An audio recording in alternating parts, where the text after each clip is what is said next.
나는 늘 시장을 단기 변동이 아닌 사이클로 본다. 지금 금값이 하락하며 사람들은 불안해하고 언론은 거품 붕괴라 부른다. 하지만 내 시각은 다르다. 지금의 조정은 슈퍼사이클의 종말이 아니라 중간 점검이다. 지난 100년간 금은 3번의 거대한 상승 사이클을 가졌다. 1930년대 대공황기, 1970년대 인플레이션 시대, 그리고 2000년대 글로벌 금융위기. 이 세 시기의 공통점은 언제나 같았다. 화폐에 대한 신뢰가 흔들릴 때 사람들은 금으로 돌아왔다. 달러가 약해질수록 금의 가치가 재평가되었고 그 흐름은 항상 장기적이었다. 현재 우리가 경험하는 사이클은 2019년에 시작되었다. 역사적으로 금의 슈퍼사이클은 짧게는 9년, 길게는 13년 지속되었다. 평균을 보면 약 11년 동안 꾸준히 상승했다. 그렇다면 단순히 시간의 흐름으로 계산했을 때 2025년인 지금은 전체 주기의 절반을 막 지난 지점에 있다. 2030년 전후가 사이클의 정점이 될 가능성이 높다는 뜻이다. 숫자는 거짓말을 하지 않는다. 지난 사이클에서 금은 최소 7배, 최대 26배까지 상승했다. 이번 사이클은 저점 대비 약 3배 정도 오른 수준에 불과하다. 이는 역사적 평균과 비교했을 때 여전히 절반 언저리라는 의미다. 기간으로도 절반, 상승폭으로도 절반.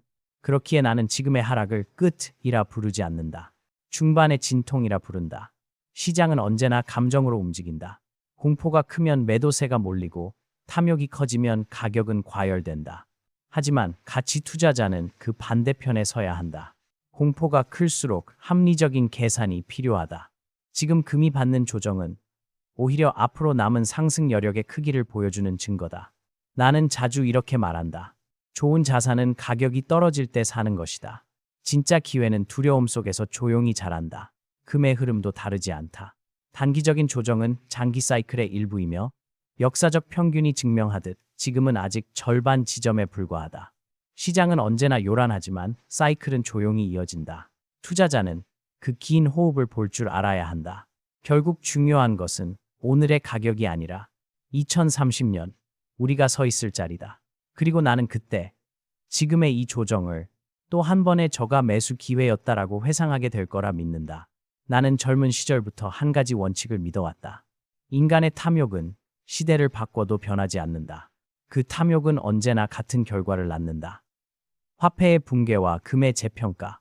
고대 그리스의 아테네는 드라크마라는 은화를 사용했다. 국가가 팽창하고 전쟁과 복지가 늘어나면서 돈이 부족해지자 그들은 드라크마의 은 함량을 10% 줄이고 납과 아연을 섞기 시작했다.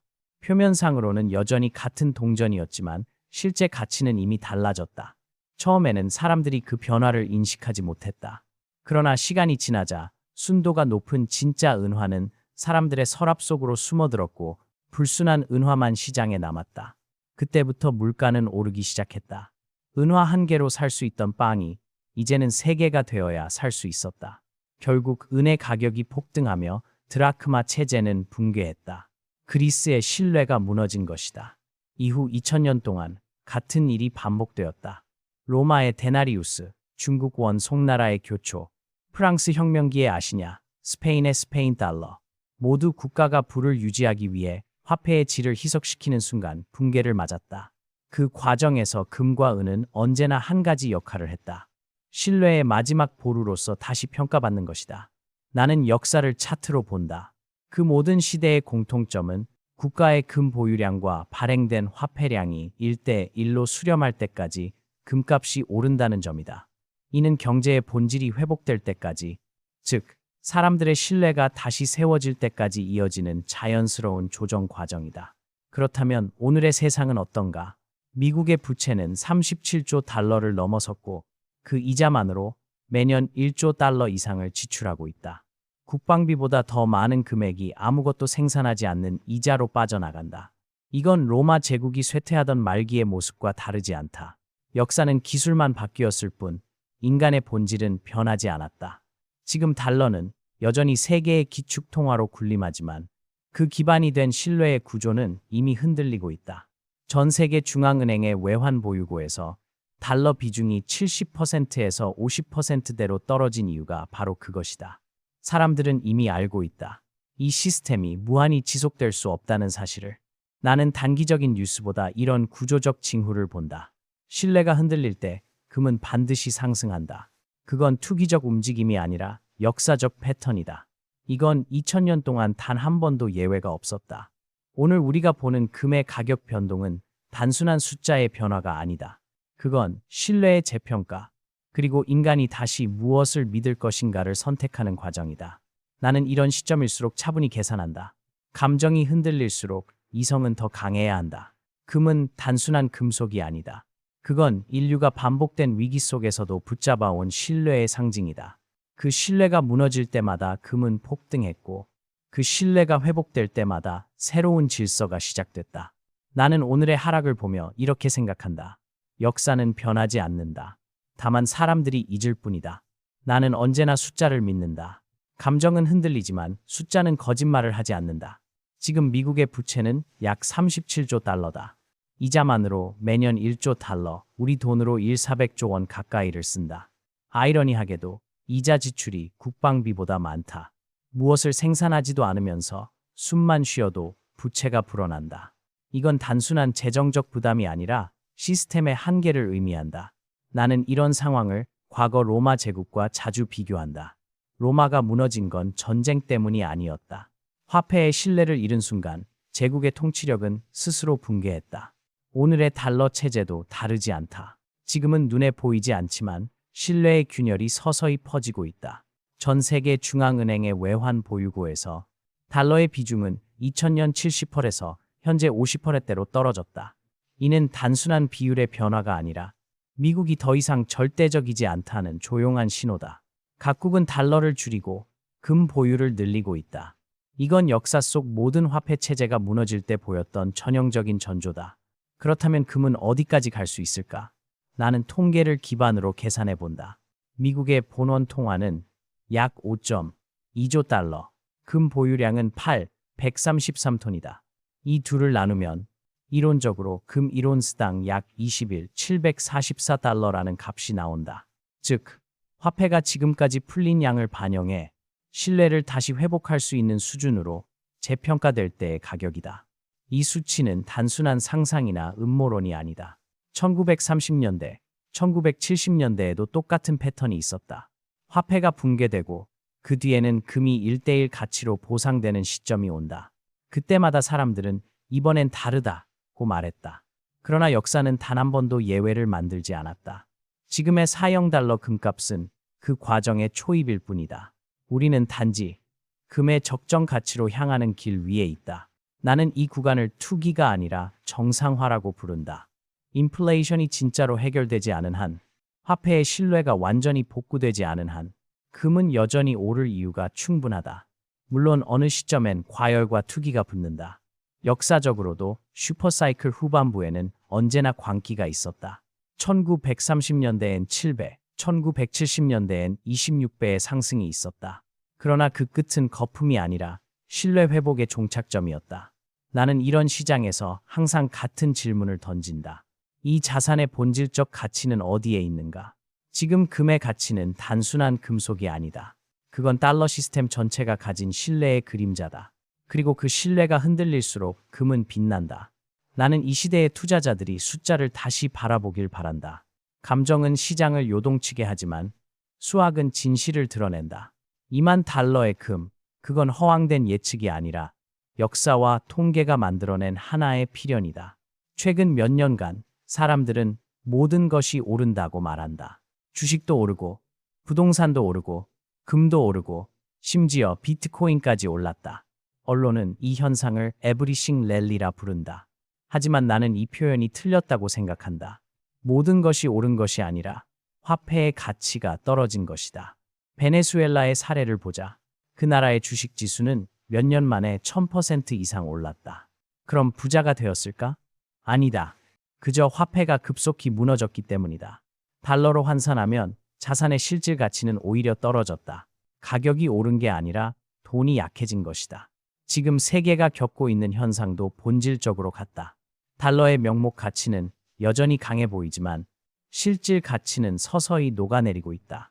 미국은 금리를 올리고 긴축을 이야기하지만 37조 달러의 부채는 줄지 않는다.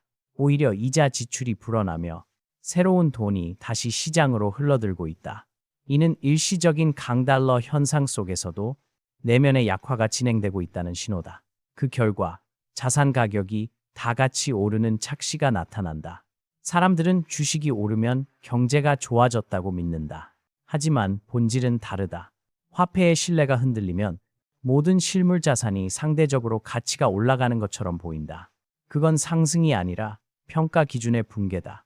나는 이런 상황을 인플레이션의 거울이라 부른다. 거울 속에서는 모든 것이 커져 보인다. 하지만 실체는 변하지 않는다. 주식의 내재 가치, 부동산의 수익률, 기업의 생산성은 그대로인데 단지 화폐의 단위가 변하고 있을 뿐이다. 이런 국면에서 투자자는 혼란스러워진다. 모든 게 오르니 나도 따라가야 하나? 달러는 여전히 안전할까? 나는 이렇게 답한다. 진짜 위험은 오르지 않는 자산이 아니라 가짜 안정 속에서 가치가 녹아내리는 화폐다. 지금은 현금을 쥐고 있는 것이 가장 위험한 시기다. 달러의 금리가 높아도 그 실질 구매력은 떨어지고 있다. 내가 현금을 보유하는 대신 금을 선호하는 이유가 여기에 있다. 금은 이자도 배당도 없지만 신뢰의 가치를 보유한다. 그 신뢰는 통화가 무너질 때마다 다시 증명되어 왔다. 역사적으로도 그랬다. 1930년대, 1970년대, 2000년대 초반 그 모든 시기에 사람들은 이번엔 다르다고 말했다. 그러나 결과는 같았다. 화폐가 약해지고 금이 재평가되었다. 그리고 그 과정에서 모든 자산은 일시적으로 오르는 듯 보였지만 결국 남은 것은 금뿐이었다. 나는 이런 시기를 가짜 번영의 시대라 부른다. 모든 그래프가 상승을 그리지만 그 밑바닥에서는 신뢰가 붕괴되고 있다. 그리고 신뢰가 무너진 세상에서 진짜 자산은 숫자가 아니라 시간을 견디는 가치다. 지금의 금 조정은 단기적 현상일 뿐이다. 우리는 이미 화폐 신뢰의 균열을 보고 있고 그 끝은 언제나 같았다. 금이 다시 중심으로 돌아오는 것. 나는 수십 년 동안 세계 시장을 보며 한 가지 진리를 배웠다. 부채는 국가의 성장보다 빠르게 불어나면 언젠가 반드시 신뢰를 잃는다. 그리고 지금 그 신뢰의 균열은 이미 달러의 내부에서 시작되고 있다. 미국의 부채는 이제 통제 불가능한 수준이다. 그 규모가 37조 달러에 달하고 매년 늘어나는 부채는 2조 달러 이상이다. 이자는 눈덩이처럼 불어나 국방비보다 많은 돈이 아무것도 생산하지 않는 곳으로 흘러간다. 나는 이 현상을 보이지 않는 인플레이션의 기계라고 부른다. 국가는 세금을 더 걷기 어렵고 돈을 더 찍어내지 않으면 시스템이 유지되지 않는다. 결국 화폐의 희석은 필연이 된다. 이런 상황에서 시장은 두 가지 선택을 한다. 하나는 믿음을 유지하는 것이고 다른 하나는 대체 신뢰를 찾는 것이다. 그리고 인류는 언제나 두 번째를 택했다. 고대 로마에서도 프랑스 혁명기에도 사람들은 무너지는 화폐 대신 금으로 돌아갔다. 달러 역시 예외가 아니다. 1971년 미국이 근본 위제를 포기한 이후 달러는 신뢰만으로 유지되는 체제가 되었다. 그 신뢰가 붕괴되면 달러는 단순한 종이와 다르지 않다.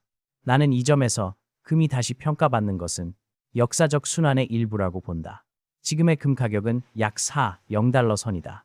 그러나 이건 아직 시장의 공포가 완전히 반영되지 않은 숫자다. 앞으로 5년, 즉 2030년 전후까지 달러의 가치가 서서히 재조정되는 과정에서 금은 적어도 2만 달러 근처까지 재평가될 가능성이 높다. 이는 단순한 투기적 예측이 아니라 통화량과 금 보유량이 균형을 이루는 시점의 역사적 평균치다. 나는 투자자들이 이 시기를 오해하지 않길 바란다. 많은 이들이 금리 인상, 달러 강세, 금 하락의 공식만을 믿는다. 하지만 진짜 시장은 그렇게 단순하지 않다. 단기적인 달러 강세는 오히려 장기적 신뢰 붕괴를 늦추는 진통제에 불과하다. 문제의 뿌리는 사라지지 않는다. 화폐가 약해질수록 사람들은 실물 자산을 찾는다. 그 중에서도 금은 가장 단순하고 가장 오래된 해답이다. 전 세계 중앙은행이 금 보유를 늘리는 이유도 같다. 그들은 알고 있다. 미래의 위기는 숫자가 아니라 신뢰의 문제라는 것을. 나는 투자에서 언제나 이렇게 말했다. 세상이 복잡할수록 단순한 원칙이 더 강해진다. 지금의 세계는 복잡하다. AI, 금융공학, 디지털 자산. 하지만 복잡성은 본질을 가리지 못한다. 결국 모든 자산의 가치는 신뢰를 기반으로 서 있다. 그리고 그 신뢰가 무너질 때 시장은 언제나 금으로 돌아간다. 앞으로 5년은 그런 전환의 시기가 될 것이다. 나는 이 시기를 두려워하지 않는다. 역사적으로 위기 뒤에는 늘 기회가 있었고 그 기회는 신뢰를 이해한 사람의 것이었다. 금은 단지 반짝이는 금속이 아니다. 그건 인류가 수천 년 동안 위기의 순간마다 돌아갔던 마지막 통화다. 그리고 지금 우리는 다시 그 문 앞에 서 있다. 나는 투자에서 끝을 예측하려 하지 않는다. 시장에는 수많은 변수가 있고 감정은 언제나 그 변수를 앞서간다. 대신 나는 패턴을 관찰하고 신호를 기다린다. 금 시장도 마찬가지다. 금 슈퍼사이클의 종료 신호는 단순하지 않다. 그건 차트의 고점이나 뉴스의 한 줄로 판단되는 것이 아니다. 진짜 신호는 화폐의 신뢰가 안정화되는 순간에 온다. 즉, 달러가 다시 신뢰를 얻거나 세계 경제가 새로운 균형을 찾을 때 금은 자연스럽게 제 역할을 마친다. 하지만 나는 아직 그 시점이 오지 않았다고 본다. 지금은 여전히 인플레이션이 완전히 통제되지 않았고 부채는 줄어들지 않았으며 중앙은행들은 금을 사들이고 있다. 이건 사이클의 후반부가 진행 중이라는 의미다. 역사적으로도 비슷했다. 1930년대 금값이 7배 상승할 때 사람들은 끝났다고 말했다. 1970년대 금이 26배 오를 때도 모두가 버블이라 했다. 그러나 그때마다 금은 마지막 한 번의 강한 상승을 남겨두고 있었다. 사이클의 마지막 구간은 언제나 가장 극적이었다. 공포와 탐욕이 동시에 폭발하는 시기. 그곳에서 진짜 투자자의 인내가 시험받는다. 나는 이런 국면에서 팔 시점을 고민하지 않는다. 대신 보유할 이유가 사라졌는가를 묻는다. 그리고 지금 금을 보유할 이유는 여전히 충분하다. 화폐는 여전히 흔들리고 있고 달러는 여전히 부채의 사슬 속에 있다. 이 구조가 변하지 않는 한 금의 역할은 끝나지 않는다. 투자에서 가장 위험한 것은 끝이 아니라 조급함이다. 시장은 늘 시간의 편에 서 있는 사람에게 보상한다. 나는 50년 넘게 기업을 분석하며 배웠다. 시장은 단기적으로는 투표 기계지만 장기적으로는 저울이다. 지금 금 시장의 조정은 투표의 결과다. 사람들은 공포에 흔들리고 단기 수익을 헨는다. 그러나 시간이 지나면 저울은 다시 균형을 맞춘다. 그때 평가받는 것은 인내다. 2030년이 되어 금이 2만 달러를 돌파하더라도 나는 놀라지 않을 것이다. 그건 시장의 감정이 아니라 역사의 계산이기 때문이다. 그리고 그때가 와서야 비로소 화폐의 신뢰가 다시 복구되고 금의 긴 여정은 마무리될 것이다. 나는 이 사이클을 끝이 아닌 순환으로 본다. 모든 시장은 무너지고 다시 세워진다. 그 안에서 중요한 것은 타이밍이 아니라 원칙이다. 신뢰가 사라질 때 금을 사고 신뢰가 회복될 때 천천히 떠나는 것. 그 단순한 원칙이 수천 년 동안 인간을 지켜왔다. 그래서 나는 이렇게 말한다. 금의 마지막 상승은 끝이 아니라 신뢰가 다시 세워지는 순간이다. 투자자는 그 끝을 두려워할 필요가 없다. 우리가 지켜야 할 것은 오직 한 가지. 가치의 본질과 시간의 힘을 믿는 것. 그 믿음이 있다면 사이클의 파도는 결국 당신을 더 높은 곳으로 데려다 줄 것이다.